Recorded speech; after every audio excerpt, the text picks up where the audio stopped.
Welcome everyone to Careers in Quantum Technologies. Today we're joined by the Sensing Hub, and today we've got Daniel, Darren, Ben, David, and Manjeet in the background as well. So great to meet you all. Today, just to let you know, we're using something called Teams Live, and you'll have the opportunity to put your questions to them at the end. So please use the Q&A chat. And we'll get them answered at the end. So first of all, I'd like to introduce you to Ben. Morning everyone, thanks for coming to our little assembly. So as was said, we are the representatives from the UK's Quantum Technology Hub of Sensors and Timing, based here in the University of Birmingham. And what we do is we try to take this thing, quantum physics, which is where sort of particles can act as waves and this sort of two places at once phenomenon, and we try to use that to package it into something that can be used in the real world. So we work with over 70 companies in the UK and all around the world, and perform sort of cutting edge research into taking this technology outside into the real world. So we'll do a short presentation about gravity sensing with quantum physics, and then we'll hear from some others about quantum radar. So next slide, David. So we'll start a bit basic, but gravity is sort of this thing we take for granted a little bit. But essentially, if something has mass, then it has gravity. And this is the weakest of the fundamental forces in physics, and probably the one we understand least. So we're not really sure why things have gravity yet. But what we do know about it is we can measure it incredibly precisely, and we know that basically it drops off with the square of the distance. So the further away, the weaker the force is on this already weak force. But what's interesting about gravity is that it affects everything that has mass. So the largest things such as planets, galaxies, the universe itself is all sort of governed by these gravitational forces, but it affects things right down to the atomic level as well. And consequently, if we can measure something using, let's say, atoms, which is what we're going to do in a minute, we can measure the effect of something like Earth. The other thing that I find interesting about it as well is that gravity can't be shielded. So providing you're sensitive enough, we can measure these small changes in gravity due to, let's say, black holes colliding, creating gravitational waves. We could measure them here on Earth, even though they're sort of hundreds of light years away. And that's some of the sort of cutting edge research that's happening now. So if we go to the next slide. So in a sense, gravity sensing, all you really need to do is drop something. So the classic experiment is if you drop, let's say, your hammer and your feather in air, you see that they fall differently. But if you remove all other forces, you can measure how they accelerate. So the classic way is they all fall the same. And what we do is basically ensure that we remove every other force. So all we have is a little ball of atoms, which we'll see shortly. We drop them, interrogate them with laser beams, and use this quantum interference. And what this allows us to do is measure much more sensitively than just sort of recording how it falls. So if we go to the next slide. Okay, so if we think about what sort of atoms we can use then, so atoms make up everything. They're the building blocks of the universe. And what we can do is interact with these lasers, interact with these atoms using lasers by exciting transitions in them. And this is how things generally have color in the first place. So light absorbs and is emitted by things of different frequencies. So that's how we sort of see the world around us. But if we probe these transitions in atoms very precisely, so we have lots of laser beams like you saw on the title page, that was a picture from my lab, that would be to drive that 461 transition there. We can sort of interact with them and prepare them in the states that we want to. And so we use the laser basically to measure how the atom falls under gravity using this technique called atom interferometry. Next. So here are some cold atoms. So that little tiny blob in the right-hand picture is about 1 million to 100 million ultra cold strontium-88 atoms. So what we do is we take atoms that, well, we have this thing called a vacuum chamber with nothing inside it. We pump all the air and everything out and just release a tiny amount of this metal vapor. And when we release this at room temperature, gas at room temperature is moving at the sort of sound of jet planes. And what we do is we use the lasers to counterintuitively cool them down to close to as cold as they can be, so close to absolute zero. So here we're at about probably 1/1,000,000th of a degree above absolute zero of that order. And then they're cold enough that basically that when you drop them, they stay as a nice ball. And the trap we use to do that is something called a magneto-optical trap. So using magnetic fields and light to trap the atoms into the middle. So next. And once we've got our little ball of atoms and that they're cold, we can start to prepare them into this quantum state. So putting them into two places at the same time. And what we do in atom interferometry, at least, is we take our single state, we use an atom to put them into two states at the same time. They spatially separate, we bring them back together and interfere them. And at that time, they're basically acting like waves and not particles anymore. And this is the sort of underpinning physics that allows us to perform our experiments where we can measure very, very precisely. So, David, if you want to take over. Yep. So as Ben mentioned, there's a lot of there's some underlying physics that we use, but what do we actually build? So what we're trying to do is to create these quantum gravity sensors. So by being able to have these atoms, as Ben mentioned, and dropping them and applying pulses, we can get the local gravity under the sensor. And actually, they allow us to measure the gravity very precisely. So these pictures here actually are the sensors that we've built. Well, it's a one sensor example. So the atoms that Ben mentioned that we drop are in this kind of thing. So you've got this vacuum where you have these cold atoms that you drop inside. And this is kind of it finalized, packaged. The laser itself is packaged in this thing here. So as you can see, it's not just it's not just a laser. You have to have multiple components to make it work. And then this thing here connects the laser to the atoms. And kind of to build this, you need a lot of electronics, computers, as I mentioned, in vacuum systems. So there's quite a lot of technical challenges in order to make it work.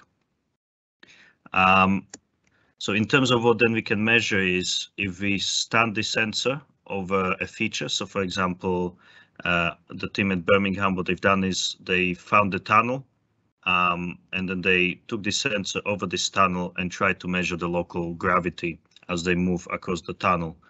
Now, because the tunnel has less stuff inside it than the outside, the gravity is actually a little bit less. So what you see is this kind of dip in the local gravity.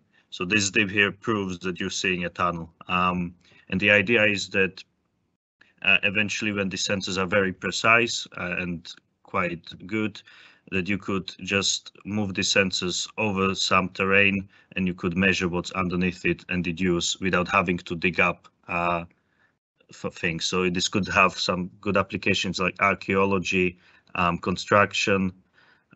You could also use it to monitor stuff like water levels and to monitor volcanoes. And if you go really, really precise and really accurate, you could then start looking into more what we call, well, fundamental physics, which I don't know if you know about, but stuff like gravitational waves and dark matter, which are quite unknown at the moment. So any devices used to measure these are very, very useful. So in terms of what our day-to-day work looks like, just for your reference, is obviously it's quite a complicated system. So our work involves a lot of technical knowledge, and we kind of have to be somewhat masters of a few, or jack of all trades, masters of none sometimes, across multiple disciplines. So we need to have some understanding of electronics, programming, engineering, physics, to actually make all of the systems work.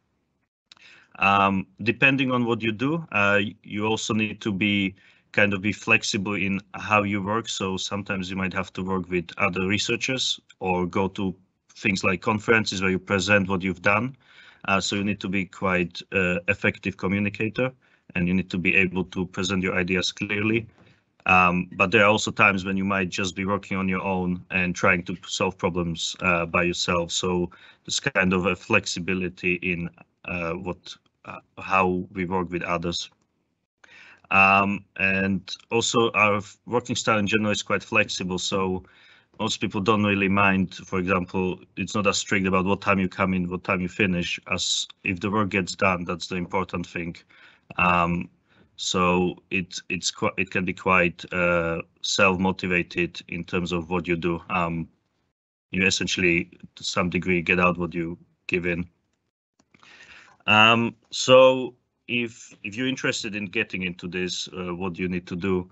So the basic point is a STEM degree, I guess. So like science, technology, engineering, mathematics. And then at the moment, because it's still quite I guess, a very specialist area, you usually need some PhD in quantum related field. And then depending on what you fancy, you can kind of afterwards split into kind of two ways. One is you can stay in academia and go on to like postdoctoral placement, where you become just kind of member of the team who leads an experiment and works with others, moving on to lecturer at the university, if that is where you want to go. If you don't fancy staying in academia, there are also now a lot of companies and other non-academic institutions working, so you could go into industry and do some research or something related to quantum that is not research as well. So yeah, as I mentioned, in terms of opportunities, there's quite a lot. So there's quantum is becoming, and gravity sensing is becoming quite popular. It's got a lot of nice applications. So there's multiple companies and universities are trying to essentially make these sensors work. And the sectors kind of include like defense, so national defense. You've got some big corporations, but also there are some startups being developed that look at one specific quantum application. And yeah, as I mentioned, as we are working, also universities. So I think that finishes my presentation, and on to Daniel. All right, yeah, hello everyone, morning. So I'm actually not a current quantum researcher. I'm in the School of Engineering working on radar, but I've been lucky throughout my physics degree and time at University of Birmingham to have encountered a lot of quantum and to have been working with the Quantum Hub. So I'll tell you a bit about my experience today. Next slide, please. So yes, I moved over here from Ireland to do physics in Birmingham, and it must have been great because I've been here 6 years and counting. I don't know when I'll be going back or if ever, but it's been really great. And so as I said, I'm not a quantum researcher now, but I experienced quite a lot over the time in physics. And if you could go to the next slide, please. I want to just share with you a little experiment that really kind of got me hooked on the quantum idea and, you know, really sold for me this idea that waves and particles are interchangeable. It just depends on kind of in what way you look at it. So it was quite nice in 2015 when I was doing the open day. I observed this experiment called the ring cavity experiment, and you can see the setup down here on the left. And then 4 years later, I ended up doing that experiment in third year. So that was kind of a nice circle being closed there. So this experiment here, basically, will shine a laser into a series of mirrors that are set up in a triangular way, like this over here. So we can see some light is coming out the top, some light is coming out into the camera at the other side, and these mirrors are partially transparent or half see-through. So we can see light coming out, but also the light bounces around on the inside.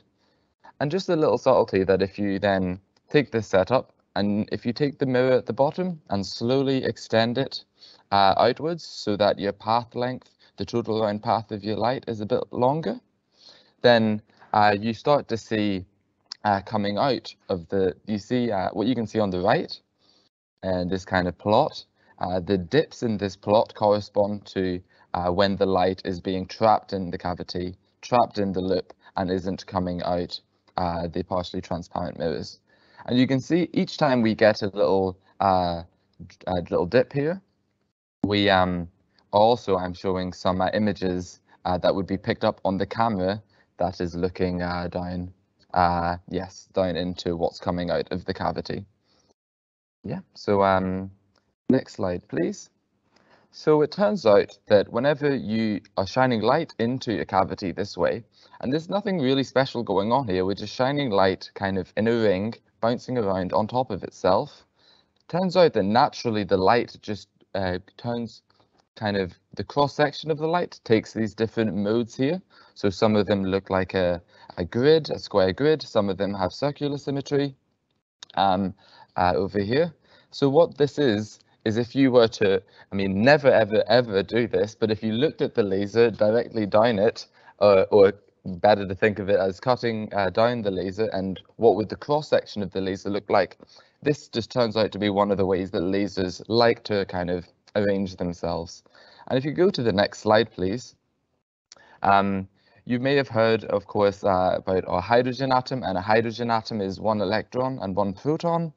Kind of as you go through school, GCSE, A-level to uni, that picture gets more and more complicated. But just to you'll realize, and kind of second year physics, you'll maybe derive this equation for yourself. But turns out that the shape of a hydrogen atom is pretty remarkably close to the shape of the light and the different orders that it can have. And they're really identical almost, and they're supported by the same equations. So that kind of little bit of magic, the fact that the waves and the particles are described in the exact kind of with the exact same maths, yeah, that's just something that really got me hooked, and I've always wanted to be part of quantum kind of ever since realizing this for myself. And if you go through your journey in quantum, you'll have many aha moments that will stay with you forever. So next slide, please. So I'm not working on quantum anymore, but the opportunities of spending some time in the Quantum Hub have been really nice. So now I'm working on radar, and to tell just a little bit about radar, radar is a technology that allows you to measure movement from distance. So there is a huge scale of radars that exist there in the world. There's huge ones on the right here, on the left of the screen, where you'll actually bounce your energy off the top of the atmosphere to measure something around the curvature of the world. So that's a huge radar, but then you can also get tiny radars that would detect the presence of other cars on your cars. And the smallest that I can think of is something that would be embedded underneath your watch screen that will detect movement. So if you have some kind of gesture control on your phone or technology, this will be thanks to radar. Next slide, please. So that was kind of just a summary of radar. The basic principle of radar is that you get a laser, not a visible laser, but some light that has the same properties of laser. It's probably going to be invisible. If it was visible, it would be LiDAR. But you take your laser, your invisible laser, let's say, and you'll bounce it off something, and then you'll try to be listening back for what you just shot out. And if you can, then great. It means you've detected something, and you can say lots of things about it if you've got a good laser. So on the right, we can see the kind of radar that's been recently installed at University of Birmingham. That's part of a major works, and we can see the output of this below, scanning the University, the Birmingham area, and we can see many tracks coming out. So this is an example of a radar output. Last slide, please, now.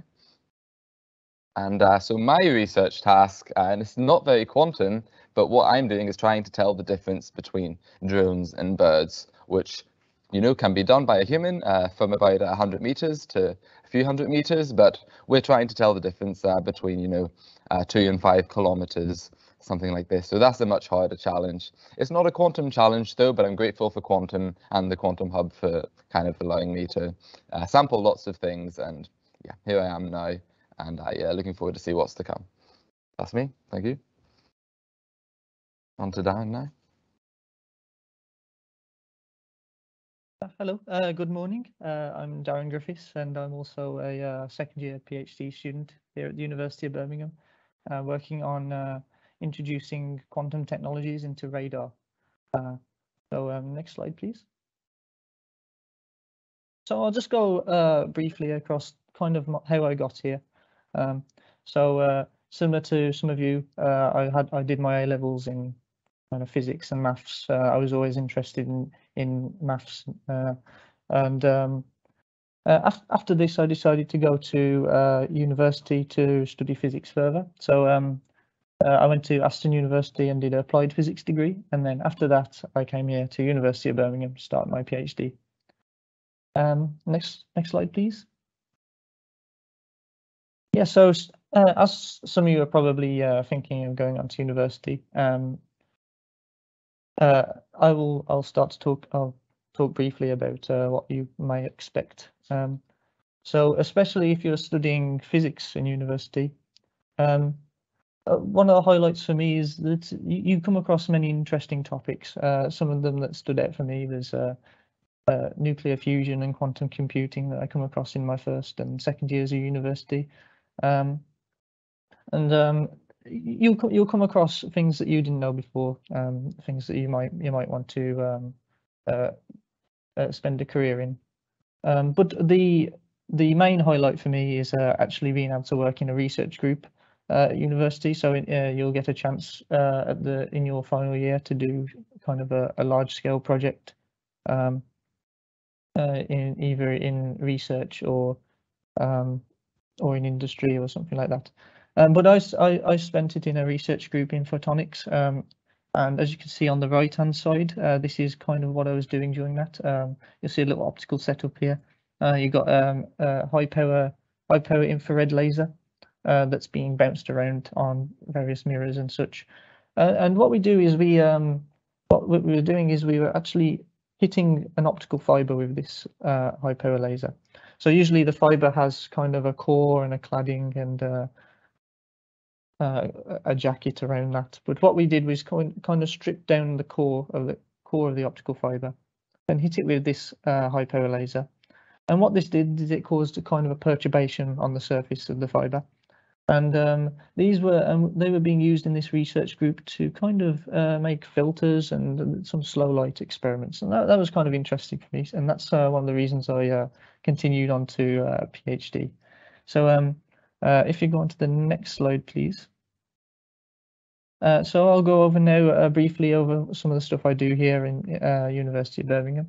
So the main idea of my project is the implementation of quantum optical clocks into radar systems. So optical clocks are kind of the state of the art in terms of timing and frequency stability, but they're not quite a commercial product yet. They're kind of developing right now. They're kind of as big as a lab, as you can see on the right hand side. They usually fill up entire labs, especially these kind of strontium optical clocks. But they are the best in terms of the frequency and timing stability. So what we're doing is we're trying to implement these into the radar. And why would we need to do this? Radars tend to have difficulty detecting small objects such as drones, especially in urban environments. So what we want to do here is try and bring this clock into the radar. Now there are some challenges to this, of course. We need to transport the clocks from the lab into the radar. One of the ways we can do this is by using some optical fiber network. This is as our radar is stationary, it's the same radar you would have saw in Daniel's presentation here. We can link the optical fiber from the labs to the radars. However, the other challenge is that we need to transfer between the optical and the RF domain. As the radars work in a microwave in the kind of megahertz frequencies, whereas the clocks, you're kind of in the optical regime. So we use something called an optical frequency comb to down convert the frequency to the frequency needed for our radars. This is kind of a brief little view of what I'm doing in my PhD.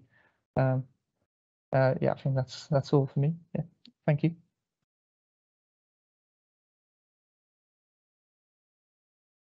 Thank you very much, everyone. And it's great to hear all about quantum technologies in sensing and gravity, and hearing about your different projects from a PhD point of view. So we've got a few questions, and students, please use the Q&A to ask any questions you've got, and I'll try and put as many to the academics as possible. So my first one we've got is, what got you interested in gravity waves?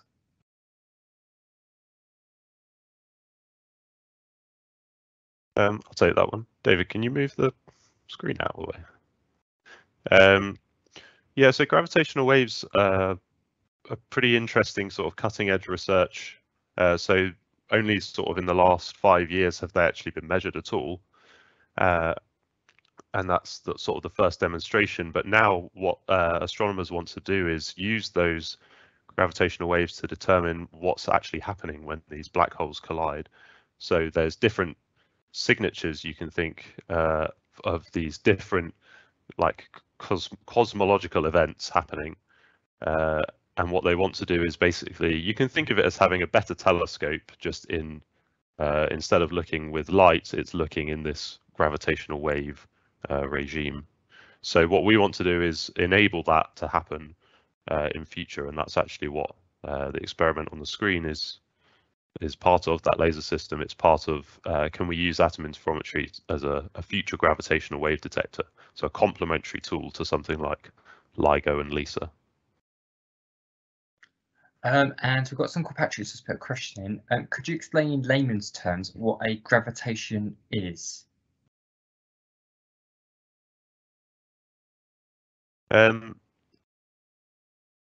Yeah, so gravitation's not really a word.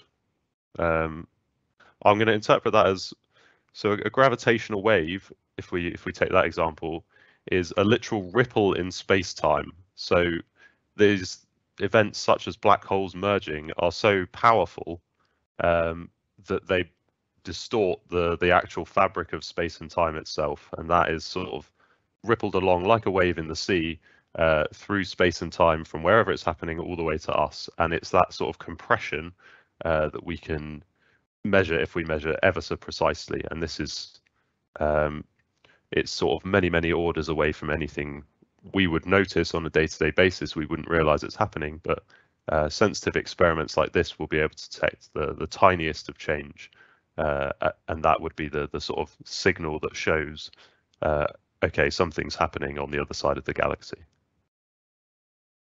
Thank you very much, Ben. The next question we've got is, how do you determine what experiments you conduct?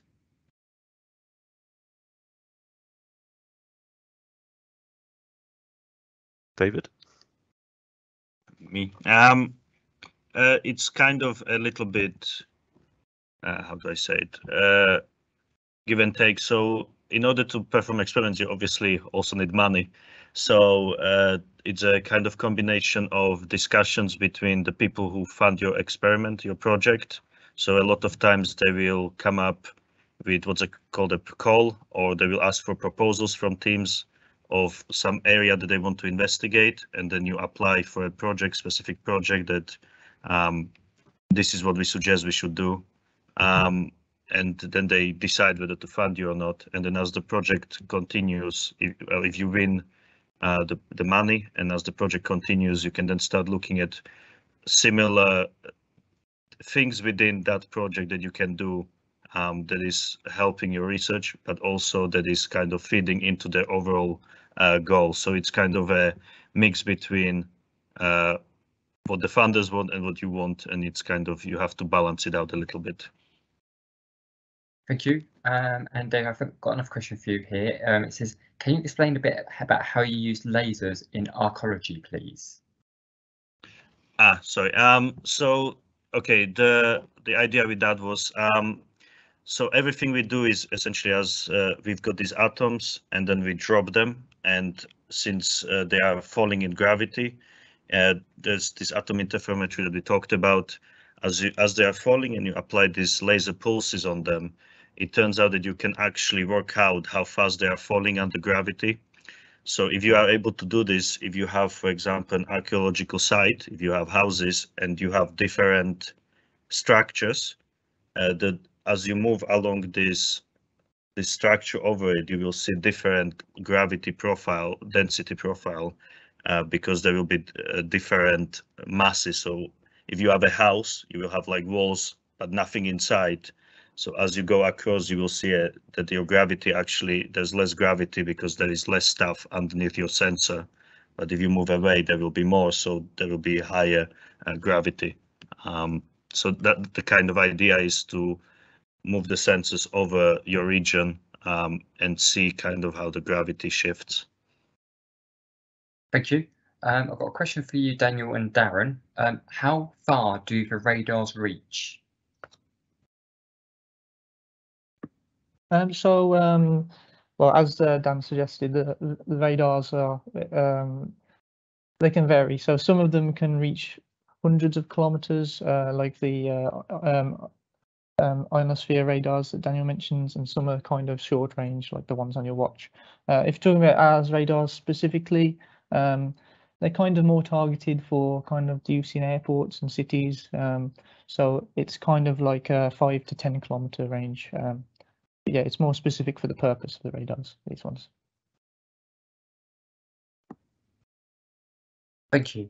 We've got a question here, and it's for everyone. So I'll probably start with you, Daniel, and we'll go across. Is what route through school did the panel take? Oh, the panel. I can speak for myself. I did route through school. Yeah, just choose whatever. I chose whatever A levels I kind of thought were the most interesting and challenging at the time. Well, the ones that I was best at. I think that's what everyone kind of goes for, which for me was chemistry, physics, and maths. And kind of from there, physics was kind of the natural choice. It was the one I found the most fun. And kind of just maybe the one thing I'd say about it is one thing that's kind of underrated maybe in schools is how together maths and physics are.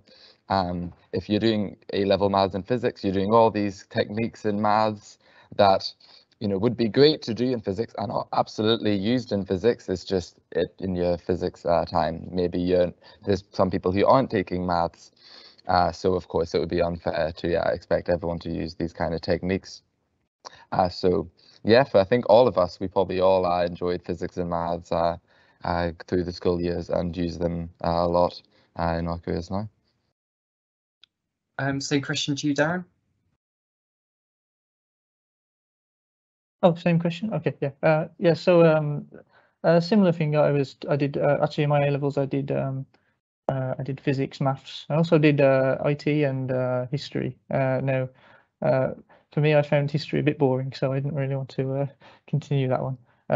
But maths and physics were kind of my favourite ones. And however, I preferred physics towards the end because you can see it's more applicable to the real world. So that's kind of why I continued it at university and in my PhD. Ben? Yeah, much the same really. The only thing to add is sort of, again, maths, physics and chemistry A levels with some engineering on the side as well. But what I thought I was interested in at the time was this really niche area of chemistry, which it turns out was in fact atomic physics all along. So there's a lot of interlink between these different fields, and doing the A levels in the STEM subjects, it doesn't really matter which STEM subject you choose, will almost certainly have applications in these areas. So there are various experiments that do sort of physics and biology mixing together, physics and chemistry and physics and engineering. So any of those would get you into a field like this, into a lab like ours. And David, finally? Yeah, not sure I can add. Yeah, I also did so I did at A level, I did physics, chemistry, computing and maths. And then as Ben kind of said about the interlink, I couldn't decide. So when I went to university, I just decided to do physics and chemistry together. There was a special course that allowed me to do two. And then near the end of my kind of university, I went more towards physics. Found it more, I guess, what I enjoyed. But yeah, there was a lot of interlink, as Ben said, between chemistry and physics, and mathematics, obviously. No, thank you very much, David. That's, I think, all the time we've got for today with all the questions. But really, thank you very much for everyone joining us today. And it's really interesting to hear about quantum technologies and sensing, and hearing about gravitational and other interesting technologies out there, what's being studied right now. We hope you enjoyed today, and we'll be doing another quantums and technologies careers talk in September. So we hope you can join us then. Thanks very much for joining us today, and have a great rest of the day.